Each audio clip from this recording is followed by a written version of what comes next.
betrayed by family, strengthened by self-belief. They called her the quiet one, the daughter who never argued, the sister who smoothed over every conflict, the woman who folded herself smaller to fit into their expectations. But silence isn't weakness, it's strategy. When her own blood turned against her, stealing her inheritance, smearing her name, locking her out of the home she helped build, she didn't crumble. She rose. Alone, broke, and burning with a truth only betrayal can forge. No one will ever save you like you can save yourself. This is not a story of revenge. It's a manifesto of self-reclamation. Rain taps against the window like impatient fingers. A single lamp casts long shadows across peeling wallpaper. Lena Carter, 32. Sharp-eyed but weary, sits cross-legged on a worn rug, sorting through a shoebox of old photographs. Her fingers pause over one. A family portrait, smiling parents, 2 brothers, and a teenage Lena, eyes bright with trust. She exhales sharply, folds the photo in half, and tucks it away. Lena, VO. They say blood is thicker than water, but what if your blood is poison? Flashback, int. Family dining room, 3 years earlier. Laughter, warm light, the clinking of wine glasses. The Carter family celebrates Lena's promotion, a senior role at a prestigious architecture firm. Her father, Walter Carter, 60s, beams with pride. Her mother, Diane, squeezes her hand. Brothers, Marcus and Jason, raise their glasses. Walter, to Lena, the brain of this family, you've made us all proud. Lena, smiling.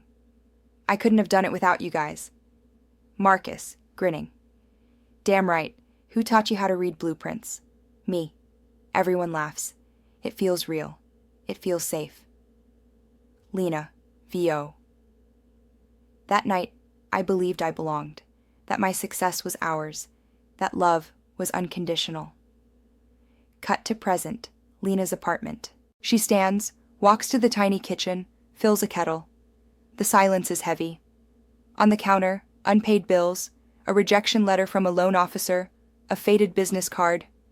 Lena Carter, architect. Her phone buzzes. A text from Marcus. Hey sis, heard you're struggling. Dad's worried. Call me? She stares at it. Doesn't reply. Lena, VO. Funny how worried sounds a lot like guilty when you've stolen someone's future. XT, City Street, day. Lena walks briskly, portfolio under arm, heels clicking on wet pavement. She wears a thrift store blazer 2 sizes too big, but her posture is unbroken. Passers-by glance, some pity, some indifference. She doesn't flinch. Lena, VO. After they took everything, the house, the trust fund, even Mom's jewelry they claimed I misplaced, I had $87 and a suitcase. No job, no references, just a degree they'd tried to convince me was useless. Flashback, Inti, lawyer's office, 2 years ago. Lena sits across from a stone-faced attorney. Her brothers flank their father. Diane avoids eye contact. Attorney.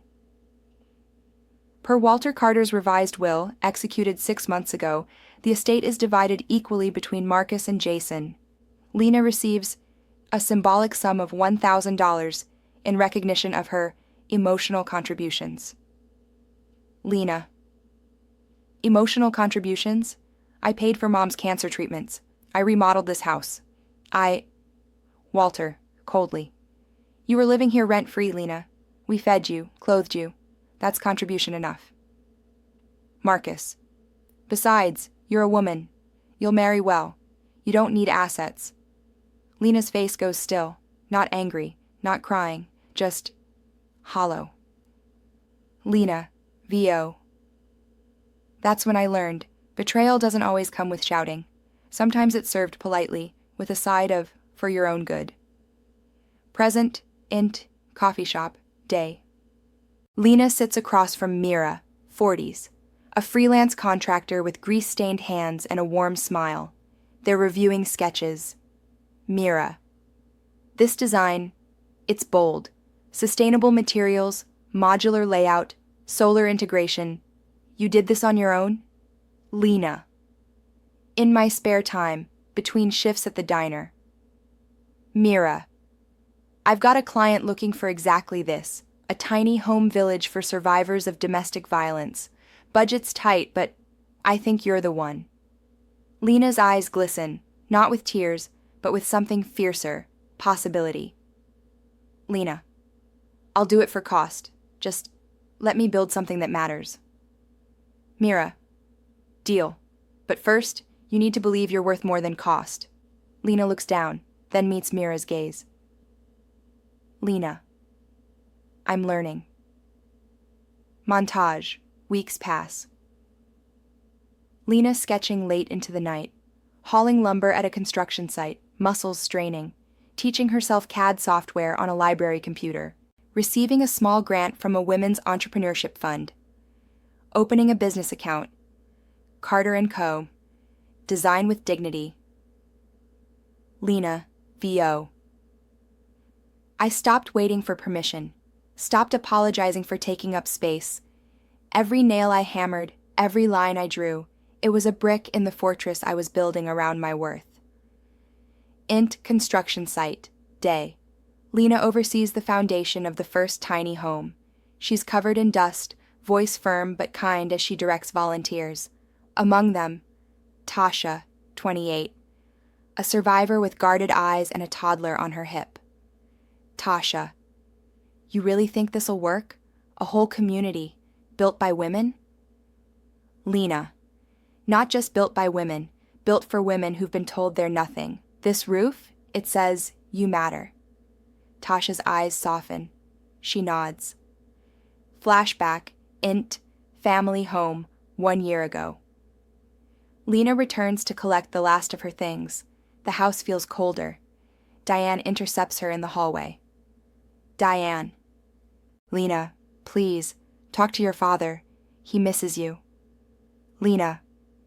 He misses having someone to control, someone to diminish so he feels bigger. Diane. That's not fair. Lena. Fair. You stood there while they erased me, while they called me selfish for wanting what I'd earned. You chose silence. That's not love, Mom. That's complicity. Diane turns away, tears falling, but she doesn't stop her. Lena, VO. I left that day with 3 boxes and a heart scabbed over, but scabs fall off. What's underneath? Skin, stronger than before. Present, Inti, Community Center, evening. The first tiny home is complete. A ribbon-cutting ceremony, local press. Tasha and her son step inside, running hands over smooth walls, sunlight streaming through energy-efficient windows.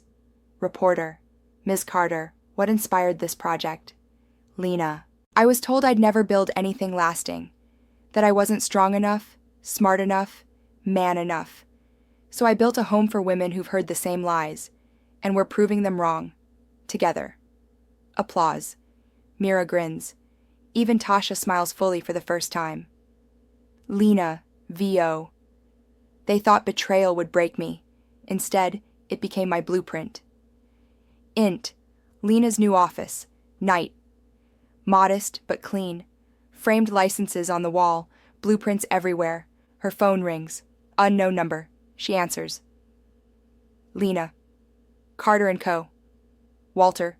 VO. Strained. Lena. It's Dad. Pause. She doesn't speak. Walter. Conted. Marcus. He lost the business. Jason's in rehab. The house. It's in foreclosure. We need help. Another pause. Rain begins outside again. Lena. What do you want me to do? Walter. You're successful now. I saw the news. Maybe you could lend us. Lena, calmly. No. Walter. Lena, please. We're family. Lena. Family doesn't steal. Family doesn't abandon. Family doesn't redefine love as obedience. She takes a breath. Not cruel, not vengeful, just clear. Lena, Kant. I hope you find peace, Dad, but my peace started the day I walked away from you. She hangs up. Silence. Then, she picks up a new blueprint, labeled Women's Shelter Expansion, Phase 2. She smiles faintly, picks up her pencil, and begins to draw. Lena, VO. I used to dream of their approval. Now, I build dreams for those who've been told they don't deserve them. My strength isn't in spite of betrayal. It's because of it. Because when the world tells you you're nothing, and you rise anyway. That's not just courage. That's revolution. Fade out. Text on screen. For every woman told she's too much and not enough, your belief in yourself is the only foundation you need.